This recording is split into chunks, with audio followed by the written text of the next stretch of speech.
Hey guys, welcome back to the long-awaited return to the professional-looking film fetish.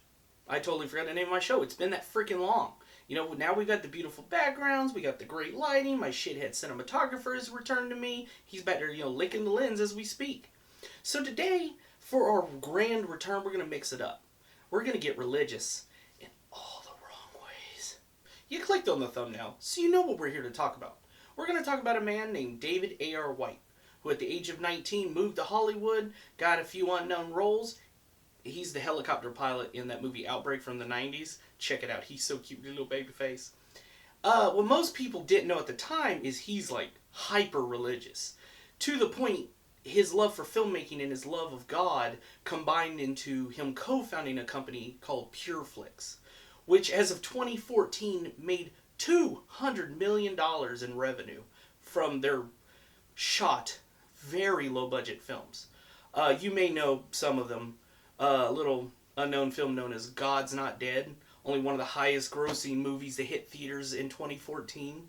There's like 6 of them now. The first one had Kevin Sorbo finding God and then getting hit by a car. Those movies, they were real. And he stars in them as a preacher. Anyway, I had no idea who this guy was. I don't watch those movies. I'm not particularly religious, etc., etc. But there's another YouTuber who I adore. He's been around for a while. His name's CinemaStob. And he loves to talk about David A.R. White movies as much as he likes talking about Breenius. If you don't know who he is, we'll talk about him at one point. Not today. That's a whole mind fuck. Anyway, CinemaStob talks about David A.R. White. And I'm like, this guy's weird. I love it. He has recently started doing action films with religious undertones. And today we're going to talk about a couple of them because I really enjoyed them. First up, we have the one that got my attention from the get-go. I literally was like, I'm sorry, what? We have Beckman, which is literally a giant, just John Wick knockoff. Basically, David A.R. White plays a former hitman, finds God, becomes a pastor at a church, and his adopted daughter gets kidnapped, his best friend gets killed, and he goes back to his old ways and murks people. That is weird if you know who David A.R. White is. I went into this movie fully expecting him not to kill a single person. What does he do in the first 20 minutes? He freaking kills like 5 buff dudes with a machine gun. Later he stabs this lady in the back. He shoots a guy in the hand because he won't answer his questions. This movie is insane. It's got surprisingly good fight choreography, decent acting from everyone, including Jeff Fahey in a cameo role, and William Baldwin as the main villain. The movie's ridiculous. It does have its religious tones. Like, there's a character who looks a lot like somebody from Malcolm in the Middle going, well, you used to be a man of God. I know that. So stop killing. I can't. And at one point in the movie, you think he's literally going to stop because of this whiny little shit. And he doesn't. He literally has, one of the main villain's henchmen, well, you can't kill me. Your boss said you couldn't. He's looking at pictures of all these girls that are dead. And he literally just, boom, boom, boom, shoots the dude 5 times. Fantastic. The ending's a little weak, but the movie was made clearly for maybe $1 million if we're lucky. A lot of it's in abandoned warehouses, abandoned houses with fake doors, the desert, a lot of the freaking desert. My biggest issue is David A.R. White in the lead role. He's no John Wick, let's just put it that way. He has a very light voice like mine, and at one point he's supposed to have this dramatic shit, I'm doing this again. When he screams though, it's like ruins the whole scene. But fantastic movie overall if you love B movies. CG bullets and all. So if you haven't seen it, it's at Redbox. It's everywhere. If you got Pureflix because you're weird, it's on there too. So you have no excuse. Check it out. So after Beckman, he literally caught my eye at this point. I'm like, what is David A.R. White up to now? If he's willing to do a very bloody action movie, what's next? Well, what's next, dear people, is Love on the Rock, which is a shockingly light-hearted action comedy. And as bizarre as it is, David A.R. White is actually really funny in it. He's a former cop, which is hard to believe. He's in Malta. He's now retired. He does little boat tours. He drinks a lot, and he meets by chance this woman who turns out to be an undercover agent. They're hunting a vial that could be a cure-all for every disease in the world. Espionage, action, comedy, you got it. Got a surprisingly decent cast. Jeff Fahey's back, not a cameo this time. You got Matthew Marsters, who, Rambo, he's the kid with the sniper rifle. He's in Resident Evil Extinction, for all 10 people who know what that is. And quite a few others. Others, like Scarface. I can't remember the guy's name, but he's like Tony Montana's best friend. It's a different gangster movie altogether.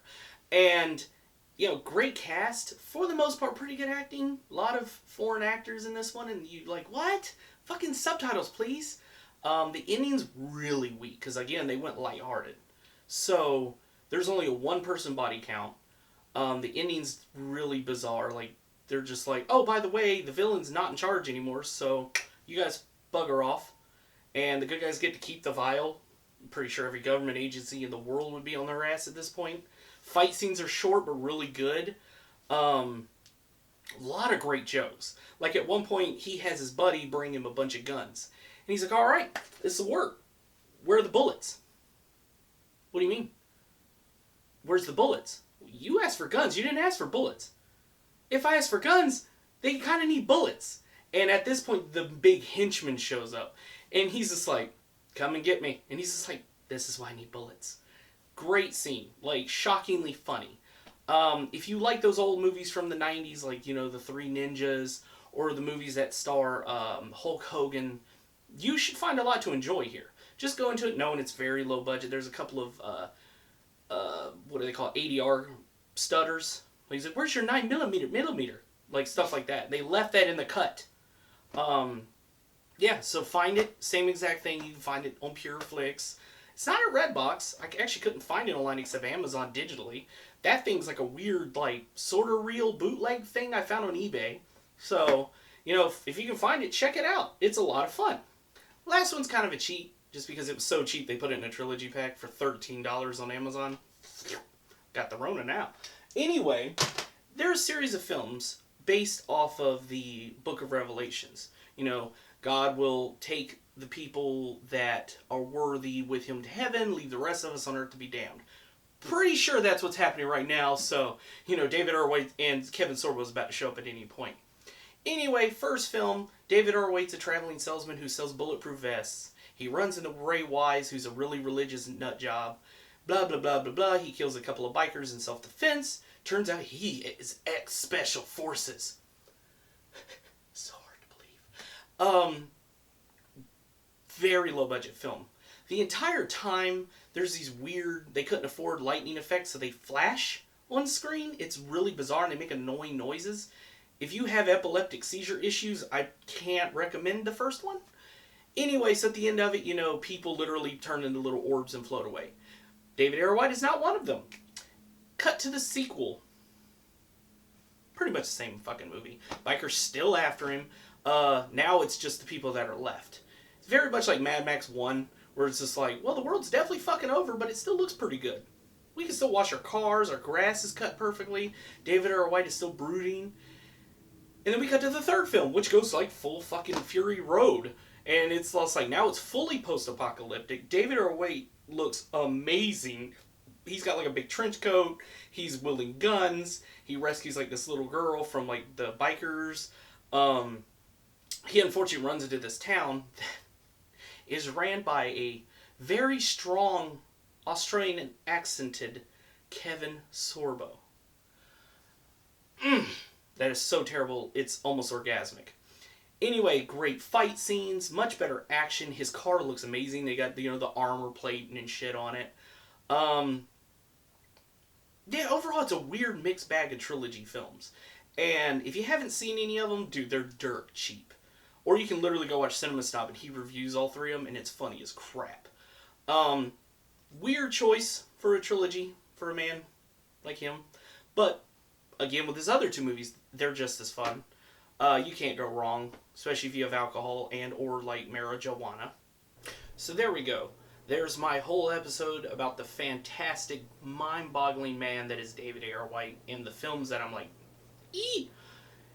If you like this video, don't forget to like and subscribe. If you have any other films you'd like me to talk about, or any David A.R. White films I haven't gotten to yet, leave those in the comments below. As usual, I'm your host, CJ. This is Film Fetish, so don't forget to keep it lowbrow.